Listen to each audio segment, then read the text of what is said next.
Qual a sua habilidade em recuperar de um fracasso? Isso recebe o nome de resiliência. E os grandes líderes, os grandes gerentes, os grandes diretores empresariais, uma das características que essas pessoas têm de dirigir em grandes empresas é que elas têm essa habilidade chamada resiliência. E essa resiliência, essa capacidade de você levantar, fazer a síndrome do fênix, do pássaro que queimava e renascia das cinzas.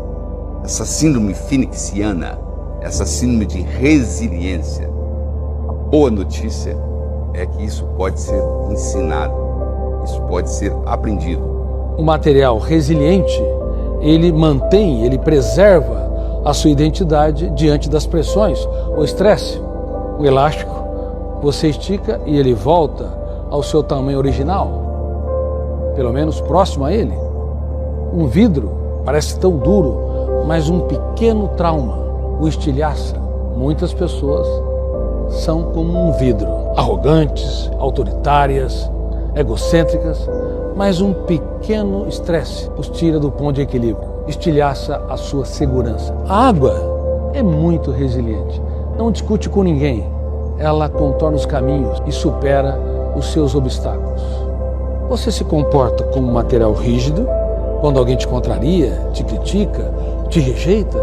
Ou você se comporta como a água que contorna os obstáculos e não se curva à dor, e não compra aquilo que não lhe pertence? Independente da sua situação financeira, a sua situação profissional, nós podemos virar o jogo a todo momento e sempre dar a volta por cima. Isso significa que não é para mostrar para o meu vizinho, para minha família, para ninguém, esse meu poder de reinventar, o meu poder de viver em outro patamar.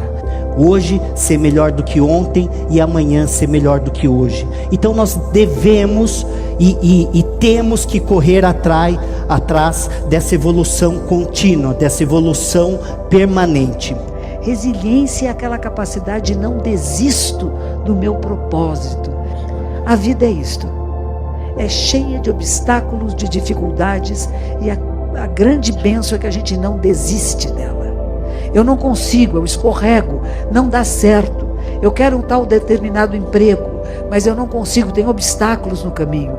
Estou trabalhando e tem uma pessoa que puxa meu tapete, ele quer me destruir, ele não me quer bem, não tem importância, eu não desisto, eu vou encontrar o caminho de chegar onde eu quero. Se você tem uma garrafinha de plástico na mão, de água, por exemplo, fechada, à medida em que o avião começa a descer, aquela garrafinha modifica de formato, como se ela perdesse, né? Como se alguma coisa ali dentro, o ar, alguma coisa acontece e ela modifica.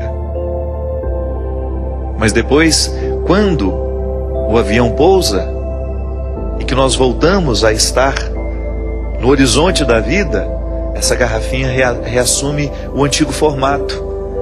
A isso a física chama de resiliência, que é a capacidade de mudar de forma para suportar aquele momento e depois retornar. O ser humano é assim também. Deus nos dotou de capacidade de resiliência, que é a gente mudar de forma, suportar o que está acontecendo e depois a gente reassumir de uma maneira ainda mais madura a nossa aventura de ser quem somos. Porque o fracasso, quando ele ocorre, ele pode ser um estímulo para você melhorar, ou se a pessoa não entende esse mecanismo, ela para com aquilo e fica lá no fundo do poço o resto da vida. Você é resiliente? Se não é, precisa aprender a ser. Você é imperfeito vivendo com pessoas imperfeitas. Você vai ser frustrado ao longo da vida, mas não compre aquilo que te não pertence. Você vai ser rejeitado, você vai ser criticado. As pessoas mais íntimas podem ser aquelas que mais vão te decepcionar. Mas isso faz parte do jogo da vida. Não queira que elas correspondam sempre às suas expectativas, porque você também as frustra, você também as decepciona. Que nós temos que parar de usar muletas e justificar o porquê que eu não estou conseguindo mais na minha vida. Comece uma coisa e vai até o final, você vai ver a magia desse resultado. Você está disposto a fazer o fácil ou o difícil? Se você estiver disposto a fazer o difícil, provavelmente você terá uma vida fácil. Agora, se você estiver disposto a fazer só o fácil, provavelmente você terá uma vida difícil. Eu não preciso lutar com o outro, eu não preciso matar o outro. Eu preciso encontrar o caminho de chegar até lá. Que salto eu tenho que dar? Eu vou mais para a direita ou mais para a esquerda? O que eu preciso fazer para chegar onde eu quero chegar? E como que eu não desisto disso?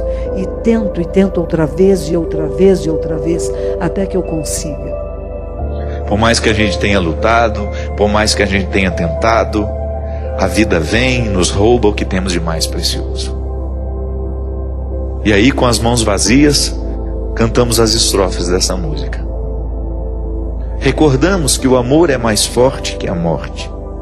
Recordamos que até mesmo os acontecimentos mais trágicos podem estar grávidos de esperanças e de aprendizados que nenhuma outra alegria poderia nos oferecer.